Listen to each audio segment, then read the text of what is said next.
Hello and welcome back to more vlog reviews and more Harem month. Today, we're taking a look at the anime known as Sora no Otoshino Toshini Shada Satoshi Totoro. Ah, fuck it. The English translation is Heaven's Lost Property. The story is about a young man named Tomoki who lives a very average life, or at least as average as an anime character can get. He lives all alone next door to his childhood friend Zohara, the girl with the killer karate chop. He finds friends, or rather acquaintances, with Sugata, the guy who's obsessed with trying to find the new world, and Mikako, who is probably the most sadistic bitch I have ever seen in all of anime. Are you suggesting I'm not worried about him in the slightest? No, that's not... Are you suggesting I believe it might not be such a bad thing to watch my dear friend plummet to his death with a big smile spread across my face as the cherry blossoms bloom in the background? I didn't say that. And are you suggesting I'm even considering the remote possibility that after I've made my claim on the insurance, I'll travel the world on the finest luxury cruise liner while I mourn my friend's untimely passing? Are you? What do you think? Are you sure you want that answer?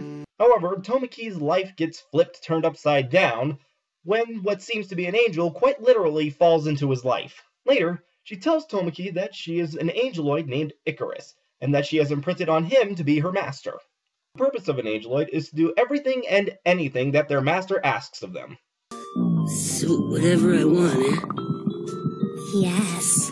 Yes, they do mean anything, no matter how impossible it may seem.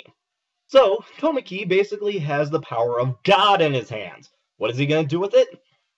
Exploit the shit out of it, of course!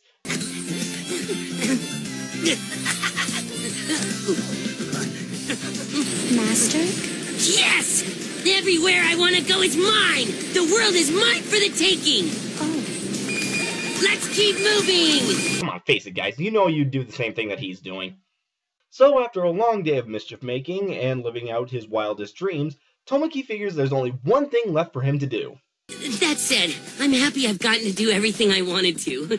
I guess the only thing left on my list is to take over the world. Of course! Taking this as an order, Icarus gets to work on this. But it doesn't turn out quite like Tomoki thought it would.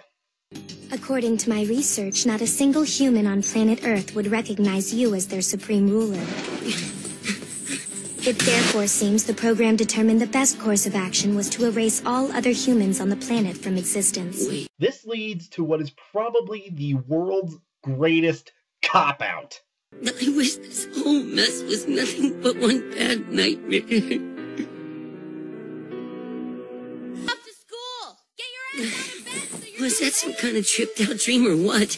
I feel all dizzy. Oh, man. I can't even tell which way is up. What's my problem? Are you well this morning, Master? You! You wished everything was nothing more than a nightmare, so I activated a program that made it all into a dream and returned the world to normal. I think this is really good because it taught Tomoki not to exploit Icarus's powers. Granted, it doesn't exactly stop him from doing some really crazy shit with them, but still. Throughout the series, a few more angeloids get thrown into the mix, including the brilliant nymph and the complete ditz Astrea. The longer these angeloids seem to know Tomoki, the more they think that they might actually be falling in love with him.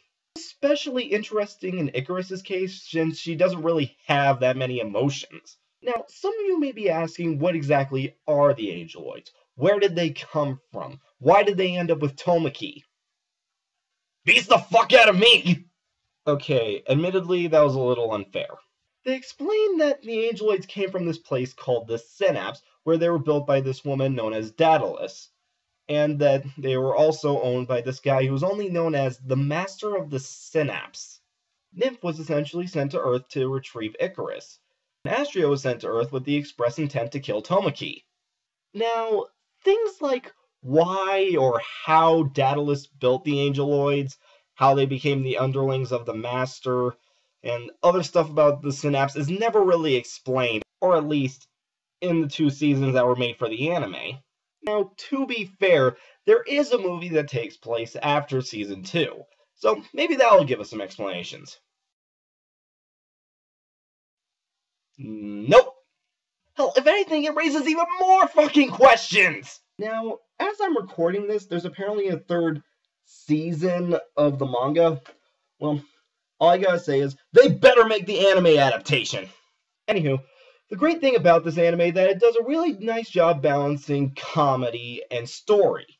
Now, the one major problem that I can find with this show is that Tomoki is a little perverted idiot. Now, while I know that can turn off some people, I still recommend seeing the show. Thanks for watching, and I'll see you next week.